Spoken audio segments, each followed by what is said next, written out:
live from New York City and serving New Jersey, Connecticut, Pennsylvania, and Delaware.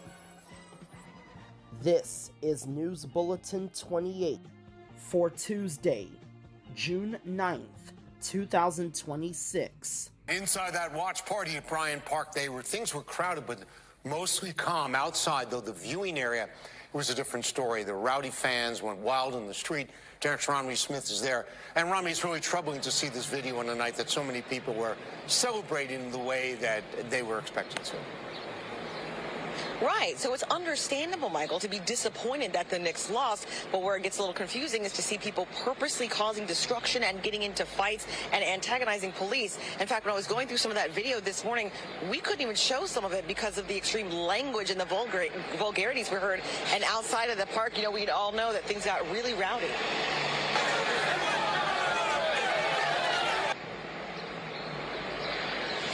While the party inside Bryant Park was nice and calm, it was the very large crowd outside of the watch party that police had to break up after the game ended. Some fans were seen climbing nearby scaffolding, doing pull-ups on it, and crowding the streets. Police could be seen with batons asking the crowd to disperse and back up as they tried to clear the streets. Fighting also broke out among multiple groups of young men outside of a store. A large group of police officers eventually stepped in to break it up, and they were also seen making several arrests this morning. We've asked NYPD exactly how many people were arrested following the game because we saw several men taken into custody. NYPD hasn't responded with an exact number of arrests or the charges they'll face. And then one fan trying to keep the crowd hyped up, expressing his extreme disappointment with the Knicks losing Game 3, acting like he passed out on a taxi cab, only for the crowd to mob the vehicle. Phones out, recording, hitting, and rocking the taxi with the driver scared, still inside. But one woman we spoke with said even though it was a wild night, she had fun outside Bryant Park. There was a lot going on outside. People were crazy. They took apart trees. The bus stop, but in here it was very calm. I had a good time.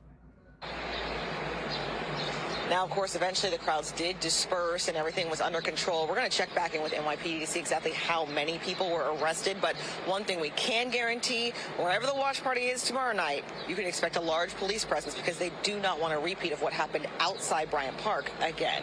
We are live at Bryant Park this morning. Romney Smith, Today in New York. And now to a developing story in Bucks County. Pennsylvania State Police say a woman out walking on a trail in Levittown was stopped in her tracks and sexually assaulted over the weekend. Have police released any information on her attacker? They have not, Sheba. They did not provide a description of the attacker, who tonight we know remains on the loose. What we do know is that the victim had to be taken to the hospital. I live right there, so we seen all the state troopers and the park rangers. Police crime scene tape remains at the entrance to this section of the Delaware Canal towpath in Bristol Township. Police say someone sexually assaulted a woman on this stretch between Edgeley and Haynes Roads in Levittown. I wouldn't go by myself. I would probably want my son's father to come with me, but I wouldn't walk back there by myself. Even before that, I wouldn't know. Kayla Dubois walked by with her son Tasneem, headed home from the store. It's scary to hear, but it is kind of surprising because, you don't even really see that much activity here, but they do have, encampments back there. According to Pennsylvania State Police, it happened last Saturday around 2 o'clock in the afternoon. Investigators say the victim was walking when a man she didn't know approached her and sexually assaulted her. A worker at this pizza shop across the street says a woman came in that day asking to use the phone to call 911 and appeared to be beaten up. They did not want to talk on camera. Yeah, that really doesn't surprise me, to be honest with you, because 90% of the time, this trail ain't too great. Connor Thompson, a customer, was leaving the pizza shop this evening. It's basically a highway. It goes straight from Bristol all the way to Yardley. Thompson says occasionally someone will come by on a bike or fish here, but he says it's mostly people pushing carts or dragging piles of stuff with them. Straight down here, there's the homeless camp in the woods, and it's right by the clock tower and all that. It's half and half. Some guys there are okay, some guys aren't. It's a lot of drug addicts, though. It's real messy, so they come down the trail a lot just to get to Walmart. If somebody's hiding in the bushes all in the corner there, you could easily get attacked. So I reached out to Pennsylvania State Police for information on a possible encampment along the trail, which we heard residents talk about. We are still waiting to hear back. Meanwhile, they asked that if you know anything about what happened, to call them. Sheba? All right, Shawnette, thank you. Police are still searching for the gunman who fatally shot a Penn State senior in South Philadelphia. This was just blocks from his home, just steps rather. A GoFundMe is now up for the family of 22-year-old Billy Schmidt. Police responded to the 1900 block of Dorfor Street around 1:30 Saturday morning. Surveillance cameras captured Billy running after a thief who stole his wallet and then another man shot him. His family is urging the public to come forward with any information to help identify the pair. Penn State University releasing this statement saying, quote, "We are heartbroken over the tragic death of William Schmidt, and we share our deepest condolences with his family and friends." Penn State Student Affairs is in touch with William's family to provide support.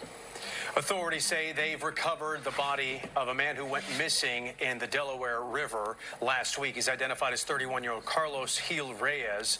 He disappeared into the water last week near Torresdale. New Jersey State Police found him at the river line in Burlington County around 1 this afternoon. Thank you. Well, drivers are urging everyone on the road to slow down and pay attention after a motorcycle crash in Waterbury shut down 84 for hours today. NBC Connecticut's Jeremy Chen has their message and what the data shows about motorcycle safety in Connecticut.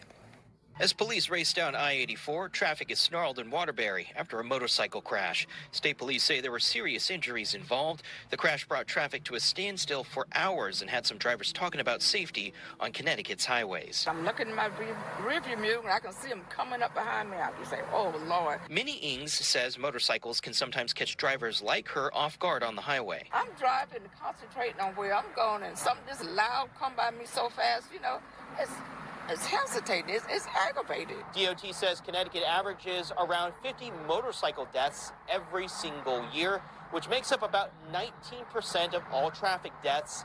This is higher than the national average. Stats from the National Highway Traffic Safety Administration in 2024 show motorcycle deaths made up 16% of all traffic deaths across the country. Take it easy. You're going to get there somehow, some way. Just take it easy, take your time. CTDOT says riders should wear helmets, obey speed limits, and ride defensively. Drivers say safety is everyone's responsibility. Pay attention and think about the next person. It's not all about you. In Waterbury, Jeremy Chen, NBC Connecticut News.